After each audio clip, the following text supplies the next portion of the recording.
Hello friends, నేను మీ నాగలక్ష్మిని. పాలక్ పన్నీర్తో మీ ముందుకు వచ్చేసాను.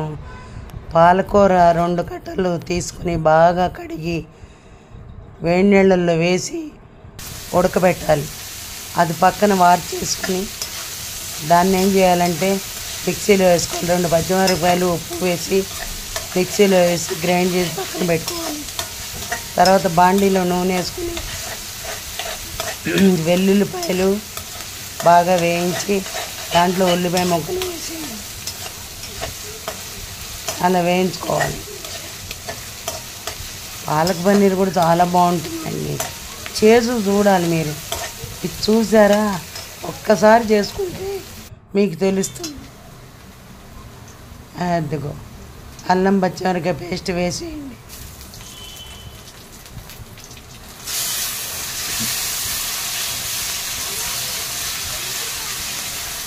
అల్లం పచ్చిమిరపకాయ వేస్తే తగ్గించండి కొంచెం స్టవ్.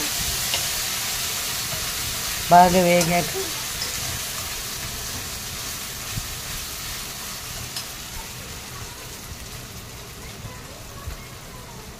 ధనియా పొడి,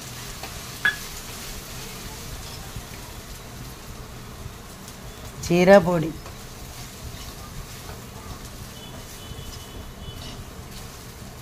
నేను ఒక్కొక్క ఇంగ్రీడియంట్స్ చూపించక్కర్లేదండి, ఇలా వేస్తుంటే చూసుకోవచ్చు కదా మీరు.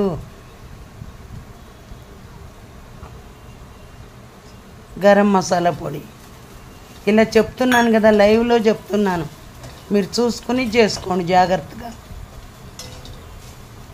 పలానా పదార్థాలను చూపించలేదు అనుకోకండి, సరేనా? ఇందాక పాలక్ పన్నీర్ గ్రైండ్ చేసి పెట్టుకున్నాం కదా, పాలక్ అది వేసేయాలి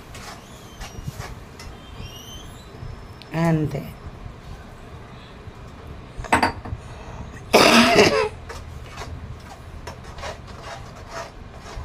బాగా కలపండి.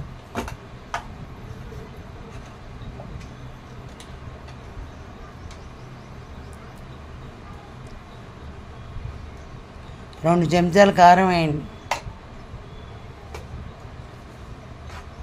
బాగా కలపండి.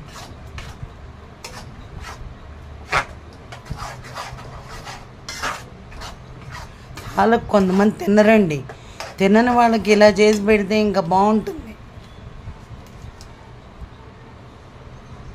వెల్లుల్లి బట్టర్, వెల్లుల్లి విత్ బట్టర్ అన్నమాట, అది 2 చెంచాలు వేసుకోండి.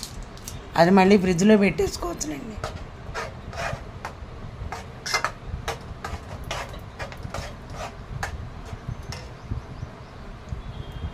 ఇది మేగడ పెరుగు కాదు, ఆ మేగడ్ని వాళ్ళు సాఫ్ట్గా చేస్తారు.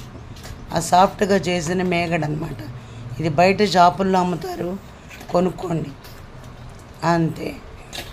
అదో 2 చెంచాస్ వేయండి. ఇదేమో రుచి కోసం అండి, కమ్మదనం కోసం. ఆ మసాలాలు అవి కారం కోసం. కారం కమ్మదనం కలిస్తే ఎలా ఉంటుంది? బాగుంటుంది, అలా ఉంటుంది. ఇది కూడా మీరు కూడా ట్రై చేయండి. 1 చెంచా నెయ్యి వేయండి. అసలు ఎంత బాగుంటుందోనండి. ఆ వెల్లుల్లి ఆ బట్టర్ వేసామేమో అసలు అద్దరిపోతుందన్నమాట. చాలా ఫ్లేవర్ చాలా బాగుంటుంది. అదిగో కస్తూరి మెంతి అనమాట. ఇది బాగా నలిపి వేసేయండి. అది మామూలు మూకుల్లో కాస్త వేయించి పెట్టుకోవాలి. దాన్ని నలిపేస్తే మెత్తగా అయిపోతుంది.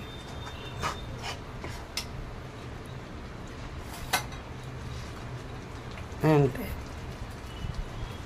అది వేసేసేయండి, ఇంకా అయిపోతుంది. ఇక దగ్గరికి వచ్చేసింది. పన్నీరు, పాలక్ పన్నీర్ రెడీ అయిపోతుంది అంతే. అన్ని ఇంగ్రీడియంట్స్ పడిపోయినాయండి. పన్నీర్ రెడీ. చూసుకోండి, మీరు చేసుకోండి. అది రెడీ. గిన్నెలో పెట్టాను. బాగుంది.